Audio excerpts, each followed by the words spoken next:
Well, thank y'all so much for coming, all of you.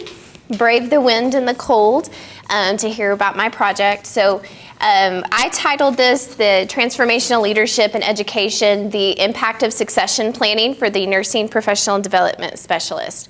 So my project went and examined the essential strategy of preparing the next generation of leaders in NPD. NPD practitioners are nurse leaders that are responsible for the professional growth and development of nursing across practice settings. So this could be the acute setting, intermediate and long-term care areas that integrate into the suburban and community settings. NPD specialty is a valuable asset to the organization because we're involved in the recruitment, role transition, and the challenge of overcoming barriers to promoting evidence-based practice. But despite the investment by organization, literature contains a gap in succession planning approaches for the NPD. The nurse manager position is often the next step in the career ladder for succession planning approaches for the NPDS, as compared to nurse executives or CNO. The review of literature and nurse manager succession planning will be informed to discuss strategies on how to plan for the next NPDS. Succession planning is a strategic approach to ensure smooth transition, and it aids in meeting operational and financial goals. Developing a platform where nurses can feel encouraged to pursue career development can aid in meeting operational and financial goals. Developing a platform where nurses can feel encouraged to pursue career development could benefit the organization and impact organizational culture. Leadership and expertise are needed to develop nurses who are fully equipped to meet operational demands to teach, monitor, and evaluate learning to improve patient outcomes and the viability of healthcare organizations. Waiting for the next generation of the NPDS to reach this specialty without a proactive approach may not prove to be effective to accelerate nurse leaders coming into the role. The project worked to accomplish building a leadership approach to fill the gap of succession planning for the NPDS. Business literature has noted succession planning to being done for over 30 years. Over time, succession planning has become a strategic initiative for healthcare organizations to combat sustainability, rises challenges in leadership, and the rapid evolution of social, political, economic, and social influences. As an effective business strategy, a succession plan fosters an effective leadership transition and the stability to enable productivity to occur. Organizations face a global nursing shortage and the imminent retirement of the baby boomer generation. Frequently, these are the people we're seeking after to teach and mentor others, especially when leaders are new to a role. But relying only on the experience of the baby boomers may not prove to be effective for a short time. Organizations are facing tremendous change amidst reimbursement challenges, rapidly changing technology, higher and more complex demands for patient outcomes, all amidst stiffer regulatory standards. The current generation of nurses in the workforce are now confronting a variety of pressure that demand a diverse approach to education and professional development, like we've seen with the pandemic threat and social and global shifts in societal norms. Leaders must find a way to overcome the time and experience barrier that's needed to recruit people into the position. Building strong nurse leaders to combat these challenges are going to be of necessity as we move forward. Succession planning has become a strategic initiative in the business industry where lessons can be observed to inform succession planning practices. This is really where succession planning originated. Business literature has demonstrated a multifaceted approach to identify top talents to replace executive leaders. A study cited by Absalom used a selective hiring, training and development, performance appraisals, and these resulted in significant positive influences when they replaced their executive talent. Literature's also noted small groups in charge of succession in business or in enterprise-appointed boards. Although boards are noted in literature, little research has been done to understand how executive talent has been replaced. Barriers exist for boards to remain active and current in their competencies and how they stay up to date with what's happening in the business. Barriers exist to remain active as they plan adequately for succession. Other business articles stress the importance of using tools to aid in succession to target the organization and where they should focus their efforts. The use of predictive analytics, for example, assists leaders and how they fill their positions and how they predict the most suitable candidate based upon their internal talent and diversity index for senior critical positions, such as where they assess the suitability of internal replacement versus external replacement of their generation of leaders. Skills development literature has denoted a change in preparing the next generation of leaders. After the start of the global pandemic in 2019, there's been a larger push for education in more of a virtual live format to continue operations in business. Succession planning emphasizes the use of multiple strategies to prepare leadership transition. So conducting a strengths, weaknesses, and opportunities and threat analysis can aid in assessing their current working environment, assess their gaps and their contributing factors that would lead to a future state that they want to get to. Preparing top talent in the business industries also reveals a large amount of succession plans are due to family businesses, unlike in healthcare. To promote the longevity of the business, succession planning has been observed to be passed down to family members to continue their entrepreneurial type of legacy. Succession planning has also been observed crossing over into education and academia settings. So unlike in healthcare and businesses, vacancies also occur because of retirement, termination, or advancement. A study by Zepeda observed the development of aspiring leaders, and they were identified as a critical component of planning and management of succession. Mentoring was an essential practice of the succession process and reliance on collaborative partnerships outside the organization. That was also highly valued. Another study by Hollis and Greeley noted mentoring, coaching, and professional development was to empower staff in their career ladders as a part of succession planning, even in a library and research setting. The review of current literature in succession planning of the NPDs was conducted, finding no articles in the field of NPD for succession planning. We all agree that it should be done, but no articles were published on that. The scarcity of research raises concerns about the intentional recruitment, the skills preparation, and the awareness of the position that could impact the future of nursing coming in. Nurse manager literature was used to inform the practices of NPDs. These have been observed in succession planning to emphasize the identification of talent for nurses with leadership aspirations and the evaluation of their leadership abilities while providing a pathway for learning and for mentoring. Nurses were chosen based upon their education, their experience, their career advancement, their letters of recommendation, and structured interviews. The study by Peterson permitted nurses to participate after interviews. Institution desired to narrow the scope of talent by further setting limiting criteria. The program cited by West had criteria such as age, education, recommendation, goals, and views on leadership for their application for acceptance. To identify the needs of nurse leader demand, surveys have been used to access barriers and planning needs. A survey conducted by the Florida Actual Coalition detailed a cross-sectional exploratory design discussing how leadership and nursing leadership and succession planning were viewed from nurses that were going to approach a leadership position. The survey demonstrated 73% of organizations did not have a current succession plan in place for future leaders. Organizations must take steps as a means of exposure for future leaders to gain experience and the knowledge of the work in the environment that they need to perform the role. The study data included the top 6 contributors to leadership success, which encompassed experience, educational preparation, mentoring, among others. Most leaders, 68%, reported concerns regarding the staff's skill level that they were needing to assume a leadership position in the future.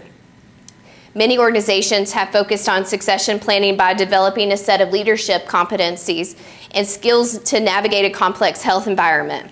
These have been documented from the American Organization of the Nurse Executive, the Leadership Practice Inventory, the Nurse Manager Skills Inventory. Education differs greatly from education classes, programs, and workshops. Mentoring has been cited in the literature as a substantial approach to developing the next generation of leaders. Mentoring has been used with planning for succession to foster content relevant to the role of the nurse manager, including staffing, fiscal responsibility, performance evaluations, and compliance. The studies have also incorporated preceptors with executive mentors to teach leadership behaviors in the real-life environment.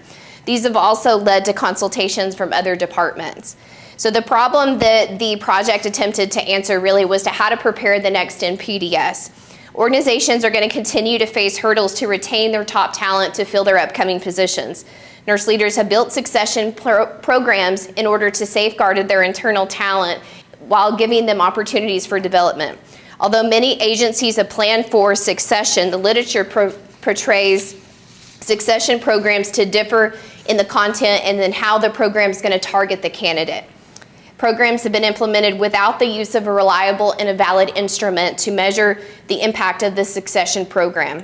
If the problem is not solved, gaps in leadership in this vital position can jeopardize the future of education of nursing leaders. So the purpose of the project was to discover a proactive approach for succession planning in the field of NPD. The quantitative research design utilized a pre-test, post-test after the nurse completed an educational leadership program, all designed around the field of NPD. Allowing caregivers to participate helped to identify nurses earlier in the career that would have a high career aspiration, thus preparing the leadership pipeline.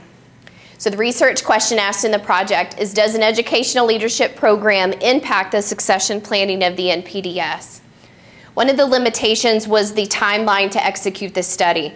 The program was accessible on the intranet, the hospital's intranet, for 2 weeks. A potential low response rate was a potential limitation in the design, or only completing one of the pre-test or post-test surveys. Results may not be generalizable to other samples based upon participation, and they may not reflect the current interest of the position. Or maybe there is interest but lack of motivation to complete the study. Many of the articles have chosen a multifaceted leadership approach to strengthen the delivery of the content and the support of succession planning. But in comparison, a limitation of this project was we're only using one approach that lacks one-on-one mentoring, face-to-face interactions, or multiple education offerings to teach the role. Only offering one approach could be a limitation. However, understanding the impact that the educational leadership program could help inform strategies and practices as hospital enterprises prepare for the future. The transformational leadership theory was the foundation in the project. The project has been described as flexible and adaptable, alluring to followers by challenging their ideas and their moral values. The American Nurses Association viewpoint on transformational leaders demonstrates nurses to be open communicators who are supportive and have fervor. They're supportive of what's coming next, and they empower others through shared decision making. Transformational leadership creates an environment where followers feel supported and they understand what's coming next. They share their responsibility, they feel safe to take risk, they become more creative and innovative, and the leaders can influence others to achieve extraordinary results by becoming energetic, committed, and visionary. Succession planning of the NPDs has robust similarities of transformational leadership. The framework for succession planning in part should inspire, motivate, and develop the next generation for continuity of leadership. The vision of succession planning was to build and maintain a leadership pipeline specific to the field of NPD. It should empower others to act by learning in a safe environment. The program has a foundation in leadership where the vision of extraordinary outcomes were demonstrated. The project of succession planning encompassed a quantitative comparative research design where the educational leadership program was evaluated by a pre-test, post-test survey questionnaire. The convenient sample of nurses could self-enroll on an electronic platform to complete their pre-test. After the completion of the survey, the participants viewed the content of the program. 2 weeks after the program, the participants completed a post-test survey, and then findings from time 1 to time 2 were compared. This should give us an insight into the succession pipeline of NPDs within registered nurses within the organization. The educational leadership program was the independent variable, while the succession planning was the dependent variable. The study targeted the nursing service line to identify and develop future nurse leaders interested in the NPDs position. Inclusion criteria included registered nurses at the organization with any level of experience or educational background. The nurse could participate regardless of their full-time or on-call status, part-time or on-call status in any department. Exclusion criteria were LVNs or current nurses working in the field of NPD, managers, directors, or the CNO. If participants failed to complete the pre-test and post-test in the entirety, the data was excluded. The current sample size of the project offered for participation in the study was 1,021 nurses. The priority analysis estimated the sample size of participants to be 54 with an alpha level of 0.05 with the desired effect size to be 0.05 two-tailed. The power level included in the project was 0.55. So the project will infer with a 95% certainty that there was a relationship between the leadership program and succession planning of the NPDs. The project utilized a succession planning instrument developed by Parfait in 2017 to measure the impact of the educational program on the nursing professional development specialist. Items in the tool were reviewed by an expert panel using LaShaw's 1975 content validity ratio. The CVR's value spans from -1 to +1 with a positive number specifying content validity. The study used 11 panelists using LaShaw's statistics where results were found to have a 5% statistical significance with a CVR of 0.59. All survey items were established to have content validity and all were statistically significant except for R4. The content validity index, CVI, was the mean of all the CVRs for the questions in the final survey.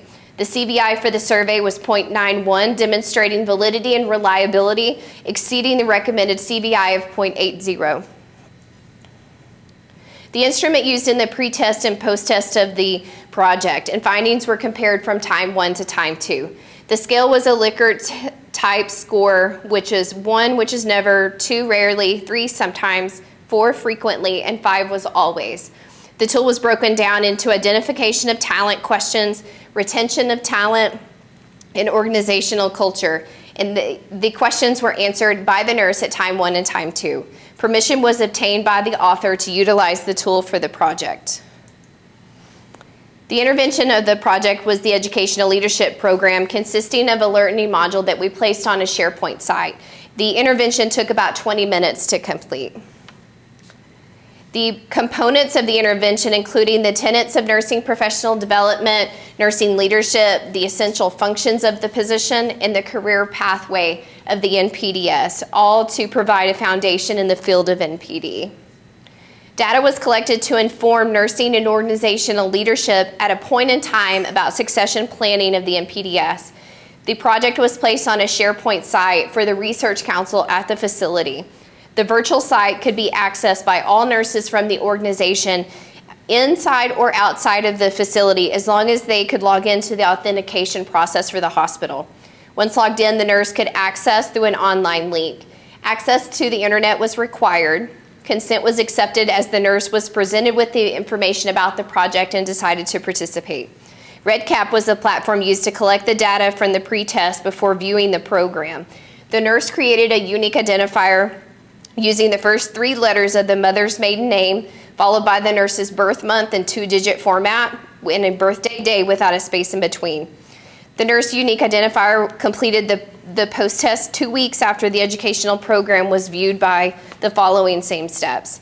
Confidentiality and anonymity was maintained throughout the process. Redcap was the unique identifier to time the results from time 1 to time 2.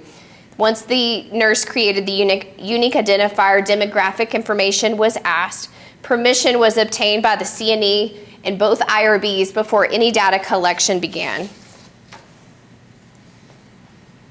The demographics that were asked was gender, age, years of nursing experience, what nursing service line they worked, if they were a registered nurse, and their current education level. The Educational Leadership Program was the independent variable classified as categorical. The dependent variable of succession planning was measured on a continuous scale. The data from the pre-test and post-test was analyzed separately, then the results were linked compared using the nurse's unique identifier. Data was imported from Redcap into Excel, where the succession planning questions were entered into a codebook pre- and post-intervention. The statistical analysis were conducted using SPSS. The analysis performed was the paired sample t-test to evaluate group means before and after the intervention. Descriptive statistics were analyzed on the instrument using the mean, standard deviation, minimum and maximum skewness, and kurtosis. Before using this statistical analysis, normality was assessed to assure assumptions for the paired t-test could be used. To ensure the surveys were independent, 2 weeks were required before the post-test could be taken. If normality couldn't be verified, the non-parametric alternative, the Wilcoxon-Sign rank test, would be designed and completed to analyze the data. The evaluated outcome that was tested was the nurse completed the educational program will rate higher on succession planning outcomes than before when they viewed the educational leadership program.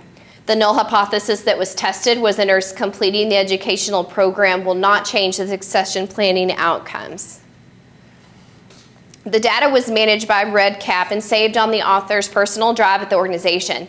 The data was secured by the institution's password authentication process and username and password created in Redcap. To ensure password protection, a mixture of uppercase, lowercase, special symbols, and numbers were used, 8 characters in length.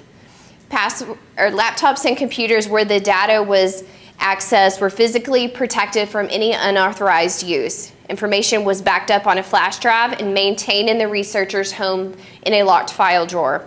The author of the project was the owner in Redcap and had access to the data and was collected to protect the subjects. The results will be maintained for 5 years after completion of the study before they are destroyed by double deletion of the electronic files and empty in the trash. The project allowed nurses to participate based upon their own motivation. Participation in the project was completely voluntary, thus decreasing selection bias. To maintain privacy, unique identifiers were created by the nurse upon starting the project. The location of the study was performed from the electronic platform or the organization for the ease and accessibility of the participants. The participants could complete their program at any time as long as they could access SharePoint and log into the hospital. The project presented one of minimal risk to the participants, and the probability and magnitude of harm wasn't anything greater than what could occur in normal everyday life during performance of routine physical or psychological examinations or tests. Before completing the pre-test, the participants were made aware of all these things, and their involvement of the project was strictly voluntary.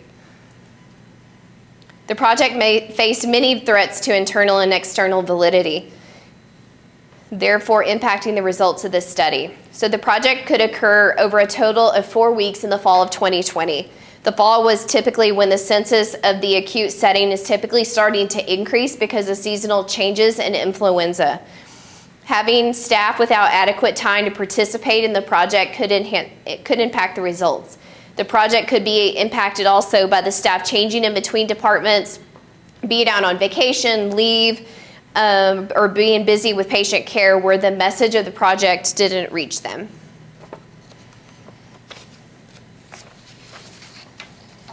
Using the same question could also impact how the subjects answer during the post-test. So to minimize the threat to that kind of internal validity, we put 2 weeks in between the pre-test and the post-test.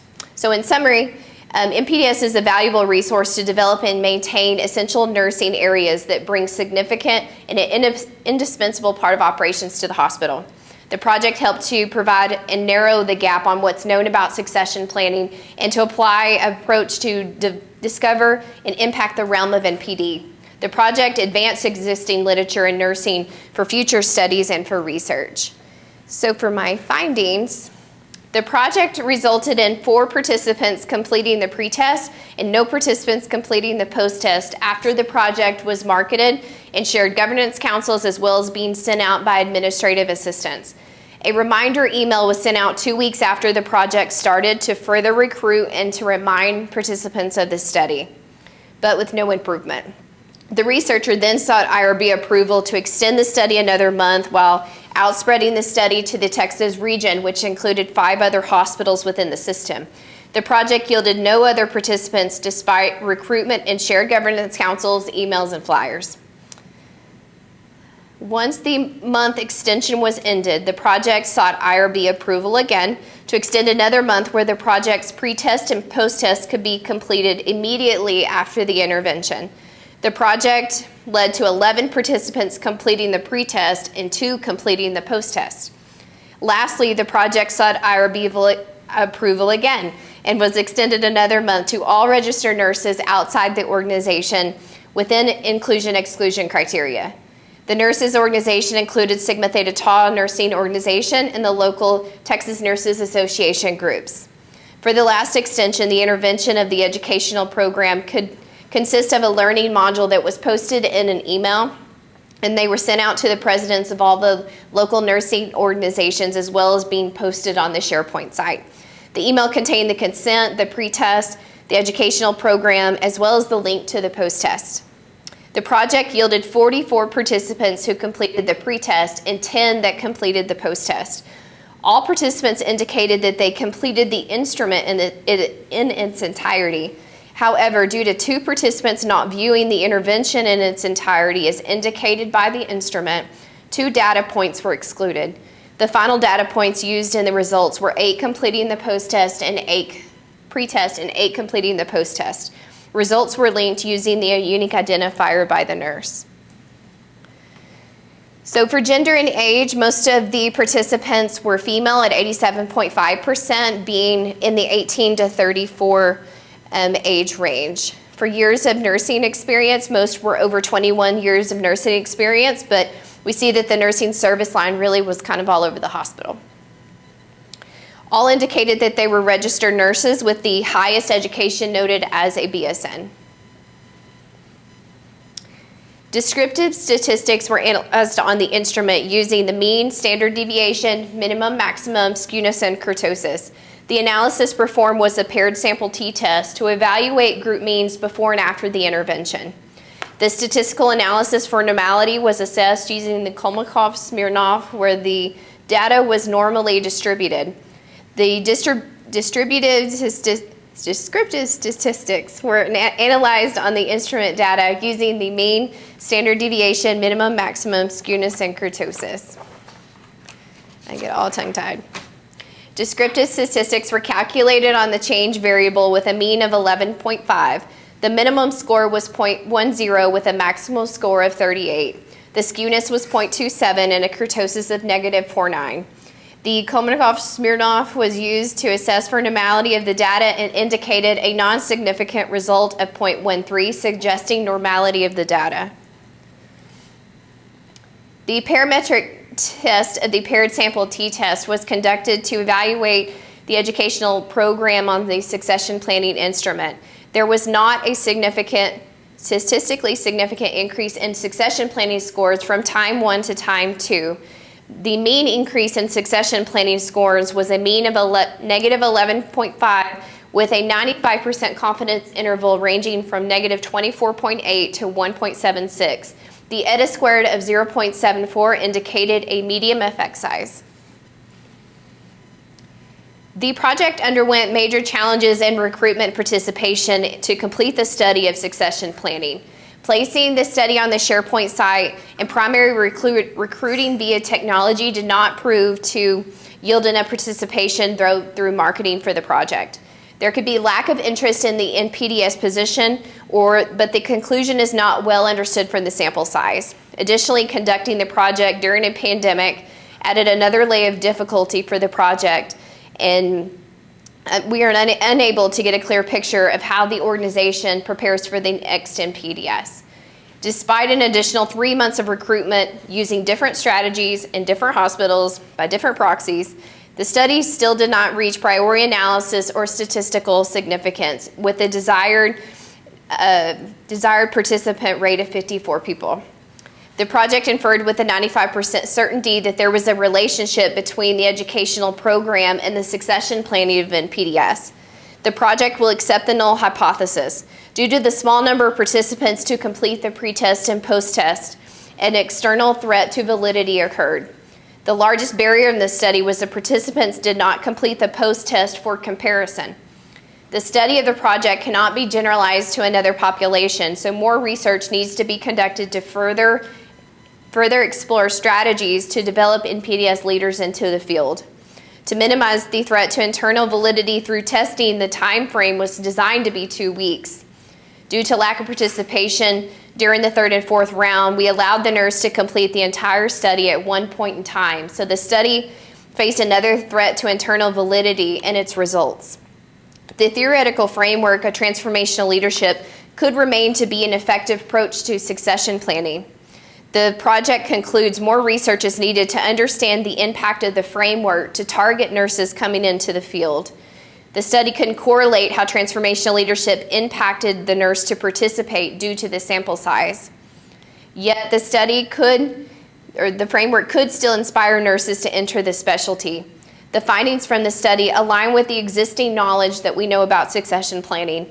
The conclusion from the project and literature leads to the findings to conclude that more research needs to be done to explore effective strategies to develop the leadership pipeline. The research question cannot be fully answered, but yet the project will add to inform succession planning approaches where the gap in literature still exists. Despite the project didn't yield statistical significance, lessons can still be gleaned from the project as the study correlates to project design and succession planning. During the pandemic, leaders are not only required to continue operations, but to continue professional development and the continual recruitment into specialties for the NPDs.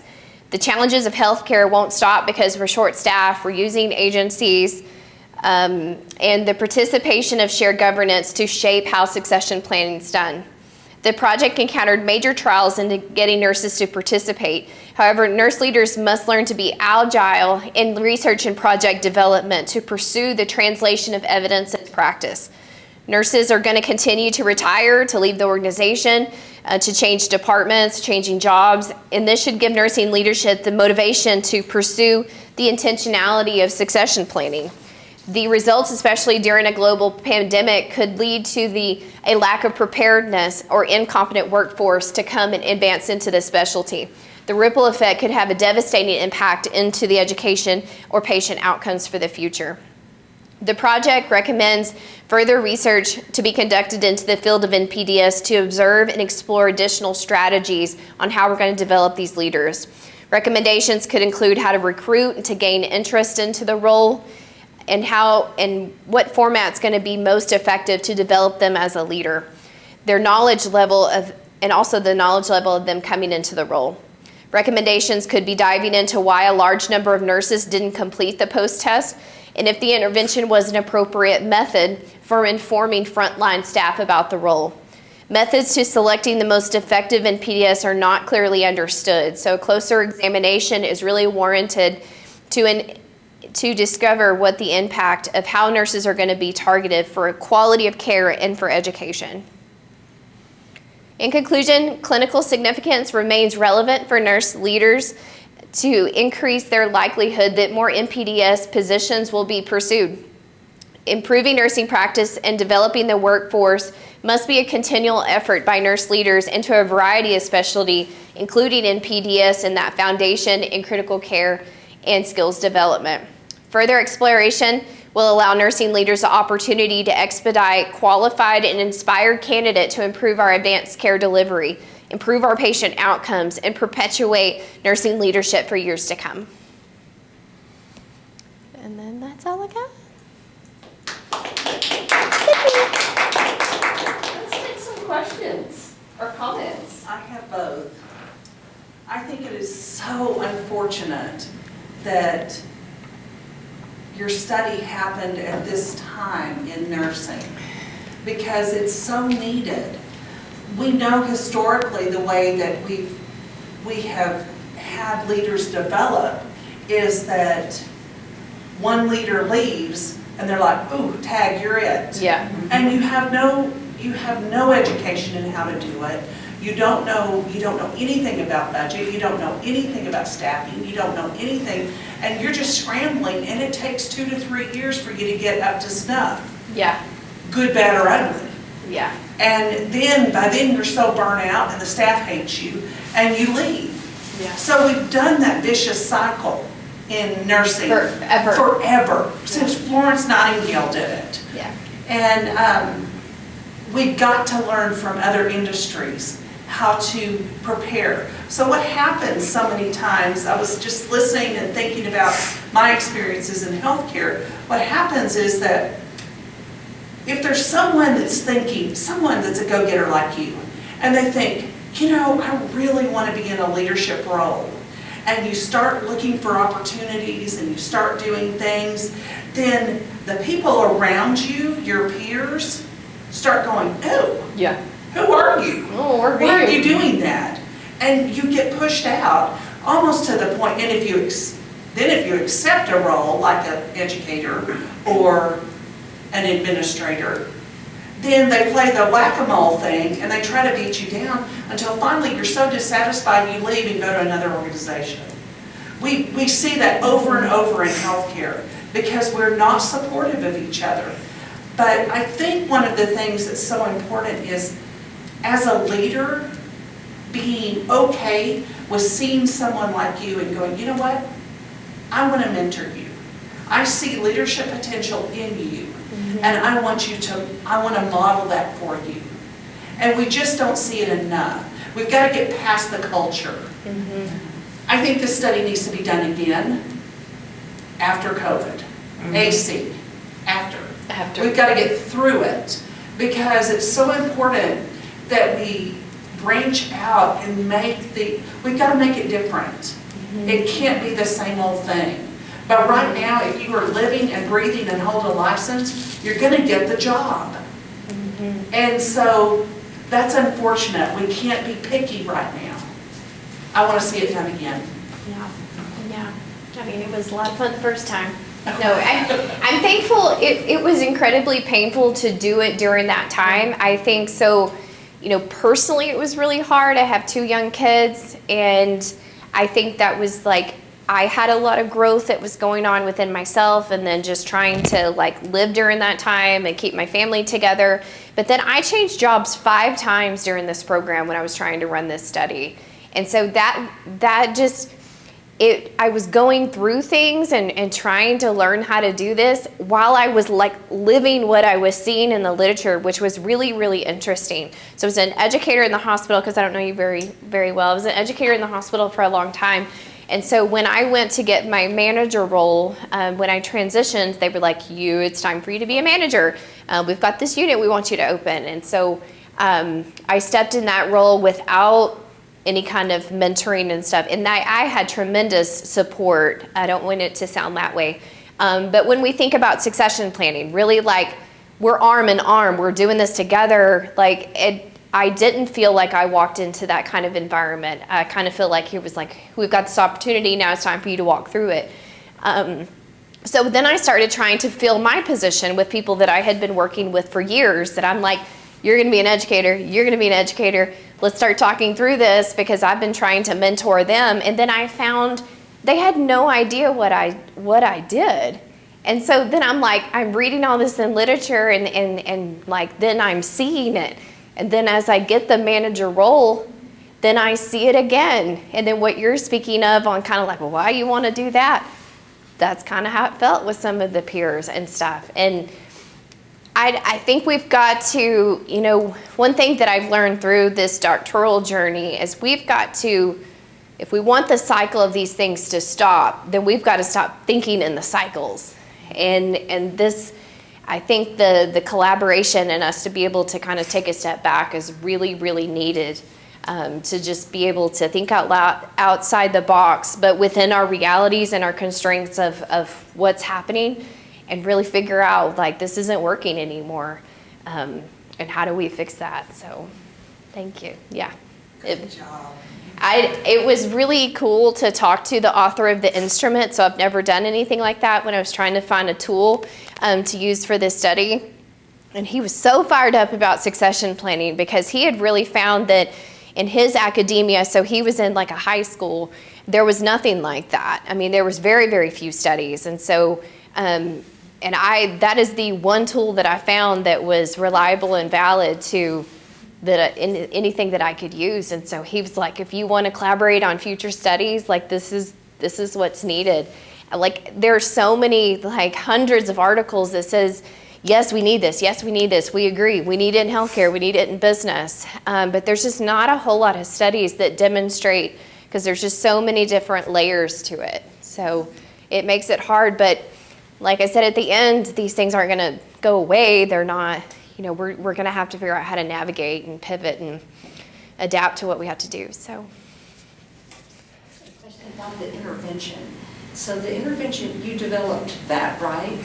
And so that's a fairly short intervention. Yeah. And of course, it's completely understandable for what you were trying to do. You're trying to execute this study. But if you were really, this was for this purpose, and you've done a brilliant job with it. But if you were really, let's say, hired by the hospital to help create meaningful, strategic planning for this role, tell me, based on this great exposure you've had in the literature, what would it really look like? Would it be something that would happen over time and occur in mentoring groups and maybe over the course of a year? Or just talk to me about that, because it's to make it stick, like Dr. Harrison is saying, it's going to take a real investment.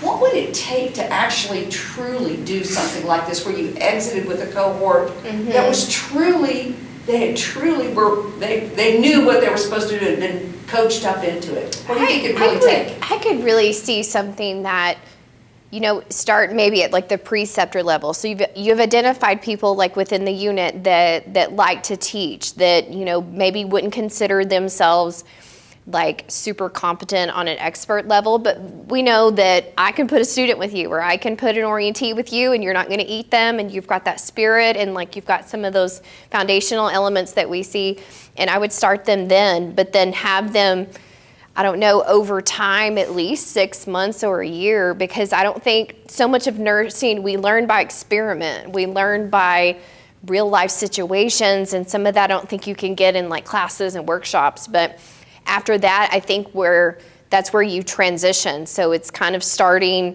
to coach and mentor them when they're just taking those students and things. But if they get into the position, I think it's way after that incorporates classes and workshops and online learning, because there's so much to just teaching and the professionalism and things like that, and tracking and maintaining records and competencies and things like that. And that's like one section of the skills, but there's a lot of other things that educators in this role in the hospital do that most of the bedside nurses and frontline staff like have no clue. What you're But really doing. yeah, but because it's like, I thought when I was at the bedside, and I wouldn't see my educator, I had no idea. I'm like, you teach ACLS, I don't know what else you do. But you look real busy all the time, and you just have no idea kind of what happens behind the scenes. So being able to, in small increments, be able to kind of teach and show that, I think there would be benefit into that. But I think part of it is growing into the role, and people have to have capacity and have to have the space to kind of, grow into it, instead of the like, here's a hole, can you step into it and we'll just figure it out? Because I think that's a lot of times where people lose trust in others. If a novice, like when I walked into the manager role, I'm completely a new manager, that doesn't mean the expectations of that role are down. They're still pretty high, and you've just got to figure out how to make the gap. So I don't know if that makes sense, but. It's that transition. Just like where we all got your lives and you're like, oh my God, what just happened? Yeah. That's the same thing with going into another role in nursing, because you're an expert at the bedside. We're great at NPD-BC. Oh my gosh, what just happened? Staffing, budgets, what are you talking about? I don't know what that is. There's just so much, and this environment that we work in, healthcare is going in a lot of ways way too slowly. And so I'm excited that, through HRO and through some of these other ideas that we're starting to look in different industries, because some of the other industries are doing really, really well in a lot of different areas that I wish healthcare would kind of get on board. So succession planning would be one of them. But I hear it more now than I've ever heard it in my career.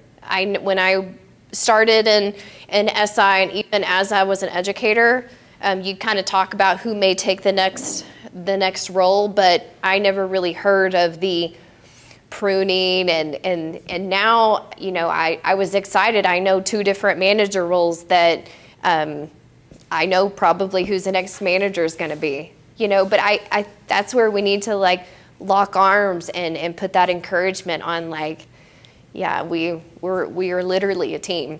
I'm only as weak as my person next to me that I'm not helping, and not see that as I'm advancing my career. You know, we're one unit, you know, as an organization. So a lot of work to be done. Dr. Spradling, did you see, does the literature address organizations that have this strategic, you know, planning in place that allows for succession planning? How does that help with turnover and churn in the positions? I was just looking at it really in the realm of the NPDs and what they had, and there wasn't really organizations that had it. Now, I didn't really look at kind of from the side of what they had in place for how turnover impacted what they had. You know, if they had something in place for nurse managers, many organizations have something for CNO directors and managers. That was kind of all over. But I didn't look in terms of turnover. You know, I would imagine that it would sure help. I would sure think so. Yeah, just having some kind of plan. But I really didn't realize until I started digging around in this topic on just how complex it is, between how you develop your internal talent versus how do you recruit for new talent.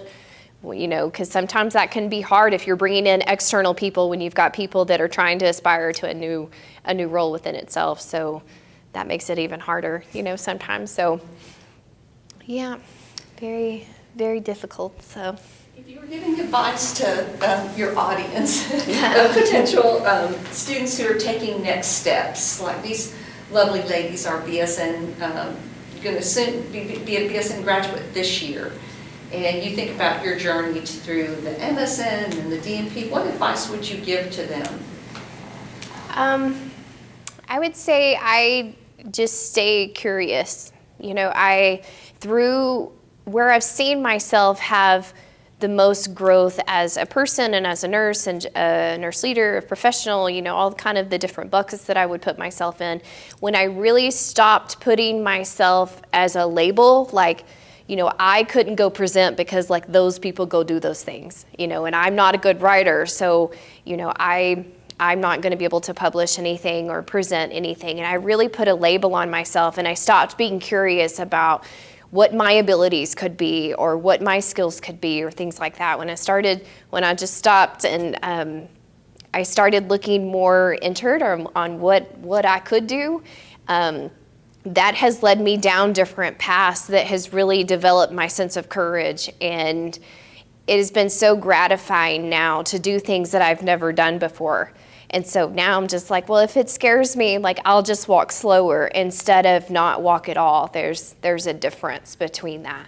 And I've been able to do so many different things now. So I would say get curious and just go for it. I mean, if we fail, we still learn, and that is harder for sure. But I've been surrounded, this is such a great community of nurses that I have really been surrounded by the best of the best. And so that's also been really gratifying to know that I've got a safety net and I've got a support system that can, you know, put your pieces back together if you all fall apart. But I haven't fell apart yet, so yeah. Any other questions or comments? You guys have any comments? Think you did a great job. Thank you. I do think it'd be beneficial if they started education on like leadership roles and stuff as either a new grad or as you transition into a new job. Or I do think that would be very beneficial if they see the potential in you. That even starts with your preceptor in the hospital. Mm-hmm. I do think that would help. I agree. So I just started teaching, you know, at the school, and one thing I'm doing I teach leadership now, and so one thing that I'm trying to do is, as I'm redoing my lecture and kind of putting my own spin and kind of mentality on it, is kind of breaking that up into leadership within yourself, leading how to lead the patient, and then learning how to lead others, and the leadership within teams and peers and things like that, because that's definitely really different. But, that it starts with yourself, being able to be resilient and learning yourself, learning your emotions. What does great look like within you? Those skill sets, that social awareness. Like I've learned so much. I think that's probably what I've gained more from this study is just about myself and the journey on what it's done for me, as opposed to probably what it's done for anybody else. But that's where the leadership starts. And luckily, I've had the mentors and the coaches and stuff to kind of help bring that out. But I agree. So I'm trying to start it with students. Hopefully it'll take, some of it is just maturation as a nurse over time. But, every little seed and every opportunity for an educator is someone that can help something grow, an idea grow, or a concept. So I agree. Leadership's like my favorite thing. So. I'd like to comment to our young nurses. One of the things I think that's so important is you have to take ownership of your career. And one of the things that I tried early on is to always be intentional about my next step. And so I would tell people, because when you voice it, when you say, I'm really interested in nursing education, people hear you and they're like, oh, we have an opportunity if you would like to step up. But if you're sitting there and you never say anything, the assumption is you don't want to do anything other than what you're doing. Always be intentional. Now, you may not end up in that role that you think you might want, but you're going to learn along the way. And so always be intentional. And you were intentional. You let people know that you were interested in something else. That doesn't mean that a staff nurse role isn't important. If we don't have them, you won't take care of me when I come to the hospital. So we need staff nurses. But as a staff nurse, there are so many things you can do. Get on a committee. Learn something new. Learn something different. And that's one of the things that we saw in Stacy's growth, is that she put herself out there to learn. And she was never knocked down for it. She learned and grew and made decisions about where she wanted to go. I think there is more power in that vulnerability. And then I'd be like, well, but I don't know how to do that, just so we're clear. But I mean, it helped me build relationships with people all over the community kind of doing that. So now I'm trying to start a side hustle on reviewing legal charts and doing some consulting and stuff like that. I told the attorney a couple weeks ago, I've never done this before, I'm real scared. She's like, okay, let's talk it through, and so developing a relationship with her. So it's kind of just that courage to like take a purposeful step. And if it doesn't work out, then I've narrowed down what I'm not going to do, which is also still beneficial. Just like I know I'm not going to be a PD nurse. I'm not going to L&D. No. Yeah. Still helpful. Stacy, we see so many great things in you. I love your advice to stay curious. Because I think that's what I would say to every nurse. Stay curious. But one of the things I really appreciate and what I see in you in this growth is that it's great when someone else sees something in you, but it's even better when you have the courage to see it inside yourself. And we can't just wait for somebody else to say, I see this in you. It's great when they do, but real growth is when you say, this is a passion I have, and I'm going to have the courage to figure out how to do it and to express it. And so thank you for sharing not only what you've learned in your wonderful study, but for what you've learned and the growth you've had as a human being. As a fellow nurse. So let's give her one more round of applause. And thank you, everybody. Thank you.